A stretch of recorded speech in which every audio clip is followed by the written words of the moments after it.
Hello and welcome everyone to AMS Weather Band's latest webinar, Weather Risk Communication for Professional Golf. If you have questions during the webinar, please put them in the chat. I'll be monitoring that. We'll have a specific time for questions after the presentation. Our speaker today is Stewart Williams. Stewart, thank you for joining us today. Thank you. Thanks for having me. Yeah, so as we get started here, we'll get this going if it'll go. There we go. All right, a little bit about myself. I grew up in Winston-Salem, North Carolina, and I currently live in High Point, North Carolina. And I got my meteorology degree from UNC Asheville. So I graduated back in 1992.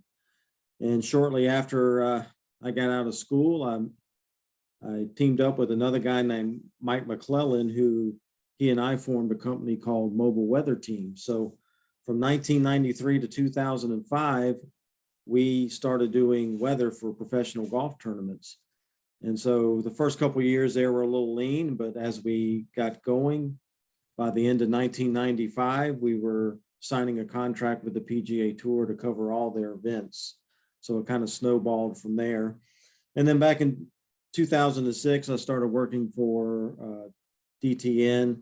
Mobile Weather Team sold their North American operations to DTN, and I started working for DTN. And so I'm an on-site meteorologist for DTN, and I pretty much work 26 to 28 tournaments per year. So that's quite a bit of traveling around the country. So going forward here, a little bit about DTN.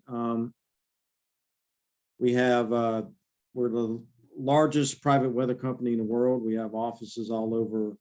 We have major weather rooms in Utrecht, Netherlands, Australia, and of course, Minneapolis, Minnesota. We have a big office. So we have 200-degree meteorologists across the globe, 7 certified consulting meteorologists. And of those 200-degree meteorologists, obviously not all of them are operational meteorologists. Some of them are in sales and product development and management. So obviously there's a lot of growth in our company if you're a meteorologist and want to do other things. So going forward here, here's some of the industries that we provide weather services for. Aviation, utilities, and energy, obviously load forecasting for the energy companies. Those temperatures are very important, especially in the summertime when you're trying to plan your energy needs for air conditioners, and same thing in the winter for heat. Sports, events, and safety, that's what I fall under. We also do DOT and transportation meteorology. We have marine meteorologists.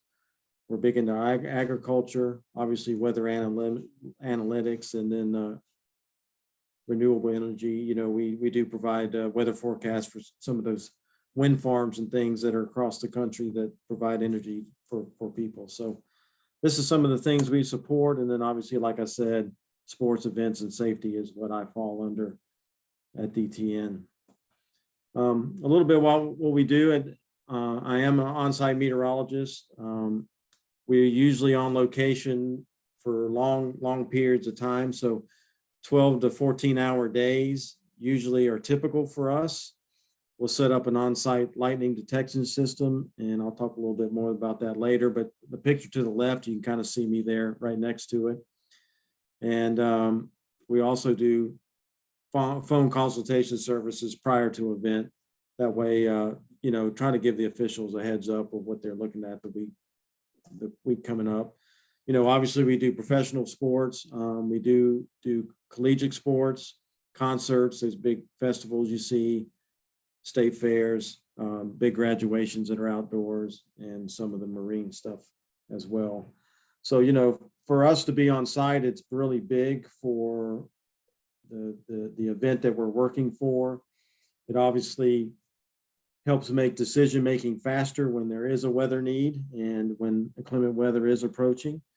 And, you know, having lightning detection equipment on site and everything, so that kind of gives us a leg up as far as what we do for on-site weather. Typical week for me is Monday's a travel day. Usually get to the golf course, try to get there as fast as we can, but that's typically between noon and 2. There may be a Monday Pro-Am, which is a smaller event where amateurs pay to play with a pro. That's big for golf tournaments because it raises a lot of money for their charities. And Tuesdays are typically practice rounds for the pros. And that's when we'll have our staff meetings with the officials and everything, kind of give them a briefing on what we think is going to happen for the week ahead. And they can start planning the week out. Obviously, Wednesdays for us are the longest days. That's usually when they have their biggest pro-am, which typically goes from dark to dark. So, we usually get there about an hour and a half to 2 hours for the first tee time. So typically that's about 7 a.m. in the morning. And so, getting to work at 5 in the morning is pretty early, but, that gives us time to look at computer models and make a forecast and kind of let the officials know what we think is going to happen for the day. And then as we get to Thursday through Sunday, that's usually the typical tournament rounds. And that's what you'll usually see on TV if you're a golf fan. Those are the days that are televised. And it's the same thing. It's still a long day. We're typically there an hour and a half to 2 hours before the first tee time, which is typically around 7 a.m. And we usually finish by 6 or 7 in the evening. So long days for us. Typical day, obviously, we do send out forecasts. The graphic to the left there is a kind of a forecast that we would put out. This is what we would make every day and send out to the media. It gets uploaded into the players page, and it also goes up to all the officials and everybody who needs it at the tournament. So we'll do one at 6 a.m. that gets sent out. We'll do another one at 2 p.m. And then we may do another one if it's a severe weather day and we're trying to get the word out that, some weather is coming. So we'll definitely try to update that in between if we need to. A typical day for us, obviously, we're monitoring the weather for tournament impacts. We're watching the Doppler radar. We're watching the lightning detection. We're looking at all the new current data, forecast models, et cetera. And we will also be talking to the officials as conditions change, letting them know this is what we're seeing. And then obviously it's not a bad day. If it's a nice sunny day and not much going on in the weather department, then, that's a day where I'll make travel arrangements for future tournaments and book hotel rooms and obviously walk the golf course and watch golf. So those are some of the fun days.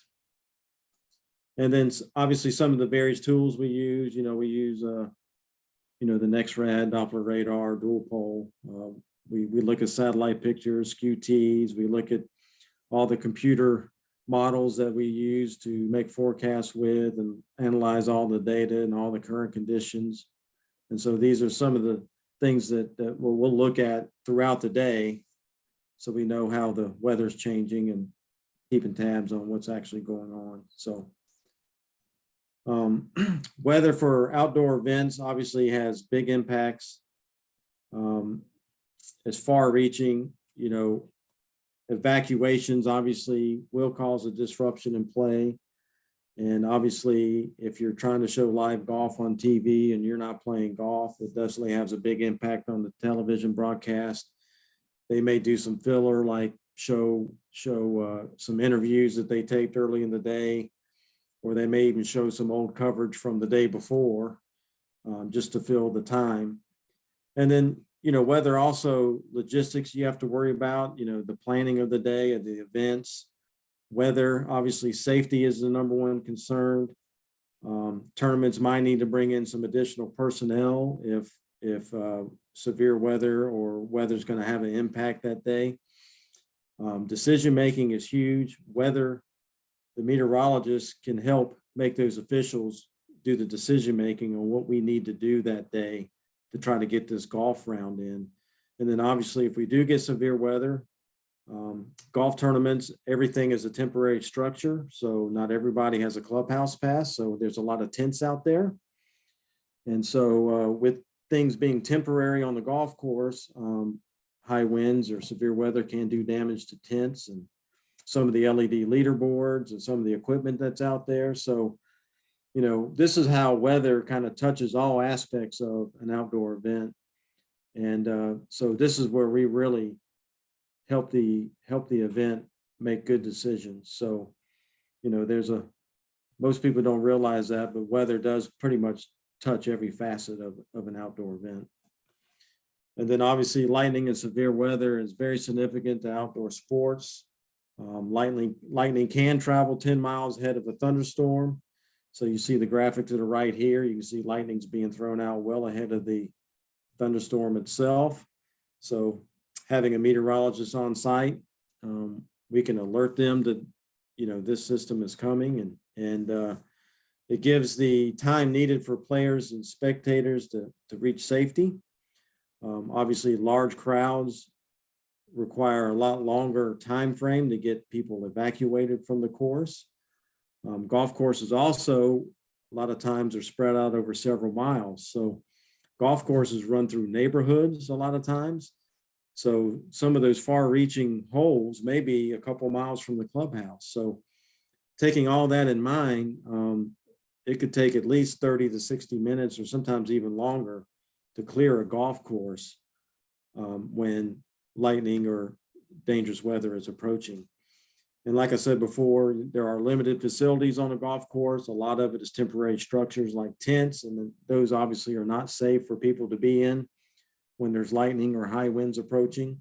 So not everybody can go to the clubhouse and get into a sturdy shelter. So we have to give plenty of time to get these people back onto the buses and back to their cars. So that's a lot of planning that goes into that. And then obviously, like I said, lightning is the number one concern. We do use the National Lightning Detection Network. We use the GLD 360, and we use Earth Network Precision Lightning. So we have all that combined into one system. So wherever professional golf goes, whether it's a PGA Tour or LPGA, if they go international, then we go international with them. And so the radars might not be good in some of those international spots, but we always have lightning detection and our lightning equipment that we bring with us. One of the things we do set up at the golf course is a CS110 is made by Campbell Scientific. It's an electric field mill, and it measures the electrical charge in the atmosphere. So if we're watching a system that's building and hasn't produced lightning yet, and it's kind of close to the course, well, this system will warn us before that first lightning bolt's going to happen, because we can see the charges that are increasing as the storm builds. So the graphic to the right there, you guys can see there's it detected a couple of lightning bolts. There are a couple of discharges. And so this is one of the major pieces of equipment, one of the most important pieces of equipment that we use when we're on site, and it does a great job. And so as the storm's leaving, also, it lets us know that the atmosphere is improving and conditions are not conducive to produce lightning anymore. So it is another indication that it's becoming safe and we can let people back out onto the golf course. Every tournament on the PGA Tour has an evacuation plan. It's a must. And like I said, every tournament is different because their logistics are different. Their parking may be 30 minutes away at a stadium, and it may take a while to get everybody to and from. So, and then on the golf course, obviously, there's vans in place or courtesy cars. Sometimes it's carts, golf carts, but they have them in strategic spots across the golf course. And so when we do sound the horns that it's a dangerous situation, all the players, they know where to go, get into a car, and they can be brought back to the clubhouse, usually within 10 or 15 minutes. So it's pretty fast. Sometimes safe houses are used, especially if it's the course interlines in a neighborhood. Then some people are nice enough to open up their garages to the players, and then the tournament knows that's a pickup point, and they can go pick up the players from there. So that works pretty well also. Every player and official is given a course evacuation plan each week. So everybody knows where those points are across the golf course to where everybody needs to go to get picked up and brought in safely. So when we do suspend play, we try to give at least 30 minutes notice. Sometimes you can give a lot more than that. And sometimes, like I said, if it's a shower that's close by to the golf course and hasn't produced lightning yet, And then all of a sudden it may, then we only give 10 minutes. But obviously, a good thing for us being on site, the officials can come in, we can show them the screens, and then they can make a good decision of when we need to suspend play, and they'll coordinate with the other officials. And then, like I said, when we do determine it's going to be a dangerous situation, we need to get people off the golf course. Air horns will sound throughout the golf course, and that indicates to the players that it is a dangerous situation. Play is being suspended, and you need to get to the evacuation vehicles. All the other volunteers that are out there working, they're obviously assigned shelters to go to, and then obviously electronic scoreboards that are throughout the golf course, as you see there on the right, tell spectators to seek shelter immediately. Lightning's in the area and it's a dangerous situation. So a lot goes into it. All the officials, especially on the PGA Tour and the LPGA, they have our apps on their phone. So obviously, if there's lightning in the area, they get a text message that says, "Hey, lightning is such and such miles away," and so that keeps them alerted as to what's going on. And also, they'll get all the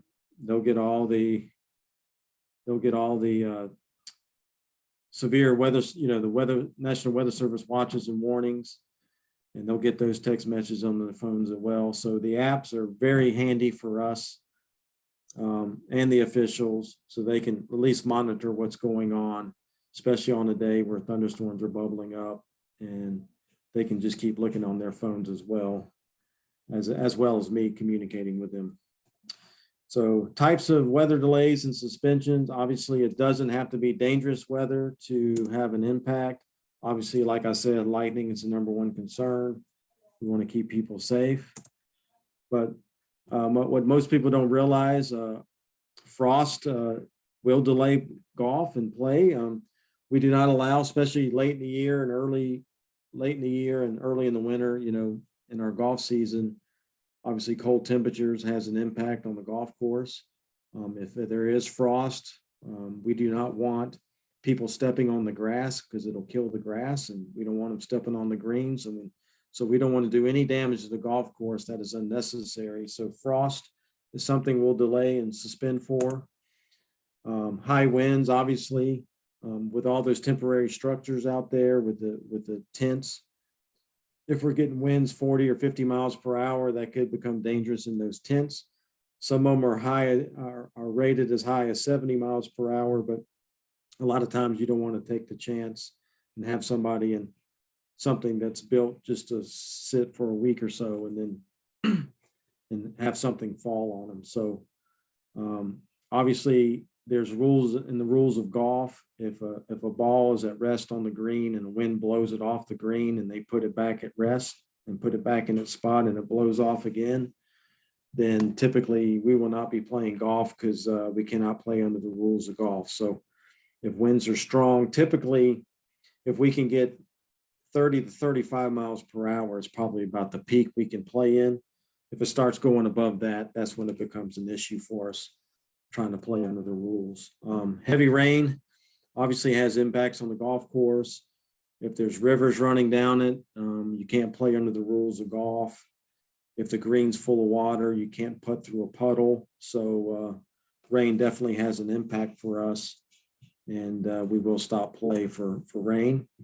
And then fog, I mean, most people wouldn't realize, but fog makes it very difficult for the player seeing that little white ball to go down the fairway. And typically, if you can't see down the fairway and see where the ball is going to go, we can't play golf. So it does happen many times during the year, especially early in the mornings. Fog will delay us, and we'll just have to sit there and wait until it lifts. And then once we can get our visibilities back, and then we'll play golf. So these are a lot of the weather scenarios that impact golf tournaments. And most people don't realize even the benign things will stop us. Wind forecasts are very important for the officials. It plays a big role in where they're going to put those hole locations each day during the tournament.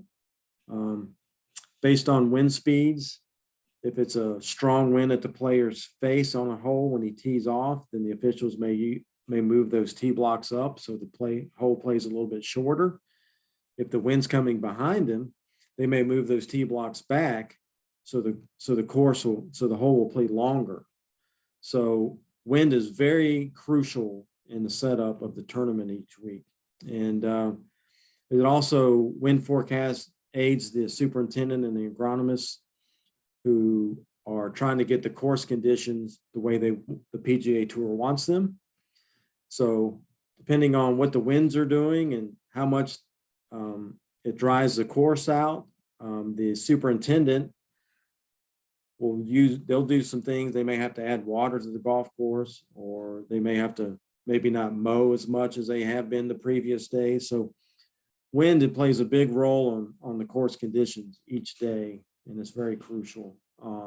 It also, the officials want the golf course to play hard, but they want it to play fair also. So if you have a really strong wind that's maybe blowing from left to right across the green, and maybe there's a lake on the right side of the green, well, you might not want to put a hole location on the right side of the green because, you know, the wind will typically blow it towards that water. So they may move that hole location and maybe move it to the left, on the left side of the green, so the hole plays fair. So winds are crucial in the setup. So obviously meteorologists help in a lot of the day-to-day decision making.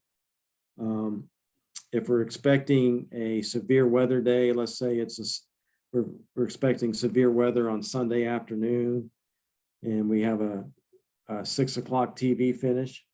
Well, we may push those tee times up to start earlier, so we finish earlier in the day, so we won't have to come back on Monday to finish the tournament. That's a pretty stressful thing for the meteorologist to do, because we have to do this 24 hours ahead of time. And obviously, if you're familiar with weather, and weather changes quite a bit in a 24-hour period. So, you know, it's going to have to be a big severe weather event for us to move tee times and to try to finish earlier in the day for the next round. So, you know, weather does have an impact, so we try to prepare the players for the possible delays in play. All the players are weather savvy. They keep up with it pretty well. And like I said, pin placements are huge on a windy day, where they're going to put those hole locations, how much water needs to go on the fairways and greens to keep it from the ball from moving too much from the strong wind. Obviously, all the safety preparations that go in. You know, having the evac committee ready. If it's been a wet couple days heading into the tournament and the ground is saturated, well, you know, they may lay down some mulch or some gravel or some of those moisture wicking agents to help with the traction on the golf course and to help keep it safer for the spectators so they don't slip and fall. So, you know, rain gear and air horns are some of the things that the officials need if they're going to be sitting out in the rain out there, and the players as well. So those are some of the things that the meteorologist will plan on. And also, you know, if there's a big event that evening, some tournaments have concerts and things. Well, we may try to help with that also. Some of those temporary stages, you know, they have wind ratings of, if anything over 40-mile-per-hour winds, they might have to lower that stage, and they might not be able to have the concert. So those are some of the things that we help with while we're at the golf course. And obviously social media is very big. We tweet out forecasts. We'll put it out there for people to see. We do a lot of interviews, especially if it's a week where there's a lot of weather and it has big impacts on the tournament. You can see there, I've been on the Weather Channel. I've been on the Los Angeles Times. I've done, you know, a lot of interviews over my years. And if anybody wants to follow me, you can follow me on Twitter at PGAWXman1, or if you want to follow DTN Weather, you can do that as well. So, so we are media savvy with all the interviews we do through the year. So you may catch some of that at some point. And one of the other things we do, it's very expensive to have a meteorologist on site when you think about all the travel costs. We do watch a lot of events from our office, and we have some great meteorologists that are on staff. And so, like the NFL contracts us through the Super Bowl, and they'll have call-in privileges, just like Major League Baseball will have call-in privileges during the World Series and the playoffs. And some of the big circuit, some of the big concert events like Bonnaroo, things like that, we do business with, and also the Nitro Circuits, which is a big motorcycle stunt show. So, having a meteorologist communicate any threats with any of these outside in sports or events or concerts is very useful, and I'm very proud to be a part of that. So I know I went through that pretty quick, but if anybody has any questions, I'll be glad to answer them.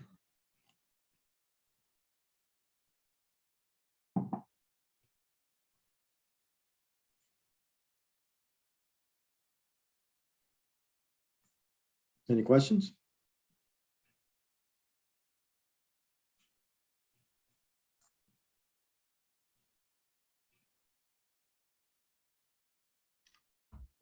All right, Stuart. Well, thank you for your presentation. I think we'll leave another minute or so for questions in case someone's kind of typing one in. But I'll just say thanks so much for your presentation today. Absolutely. This video is going to be this will be recorded and available on the Weatherband website at amsweatherband.org. So if you want to catch it up there. All right. Got a question coming in. Let's see, got a couple of them. So a question from Tavian says, are you able to be hired as freelance or part-time to do this instead of being a full-time GTN employee? Yeah, everybody's a full-time employee that gets hired to do this. Yeah, because like golf, it goes all year round. And so yeah, you definitely have to be employed by us to be able to do this. All right. And James asks, do you have any stories related to great forecasts or particular events that you want to share? Well, we've dealt with everything. If you really want to know, I mean, I've dealt with tornadoes, hurricanes, snow. I've actually had snow at a golf tournament, Tucson, Arizona, several years ago. It was a match play event. We actually ended up getting 2 inches of snow, and so we had to stop play. Obviously, we couldn't play, and then it delayed the start for the next day because we had to wait for it to melt. So, yeah, so wind, rain, we deal with everything. Even this past week at the RBC Heritage, I was working. We were really concerned that we were going to get a lot of severe weather Sunday afternoon, and we were talking about maybe going 2 tees early, and some of the new computer model data was coming in. And so I met with the officials of the PGA Tour, and I said, hey, this thing's slowing down. So I think we'll be able to get this in before all the severe weather hits towards the evening. So I told them, I think 8 o'clock and afterwards, 8 p.m. and afterwards, when the real heavy rain and storms was going to come in. And sure enough, we didn't change any tee times, and we finished at 6 o'clock on time, and all the storms came in at about 8 o'clock. So that's one of the things that, that's what we do each week, is to help these guys make good decisions. And that was one of the cases that worked out well. Great. All right, I got a couple more questions coming in. Doug Myers asks, what do you do for Whataburger? They had some events that we covered for them. Yeah. Yeah. All right. So Bob Woodson asks, do you have wind measurement equipment set up on individual holes, or is it overall? We have one anemometer we set up that's on the course. I know TV sets up a lot of anemometers on some of their TV broadcast booths and things like that.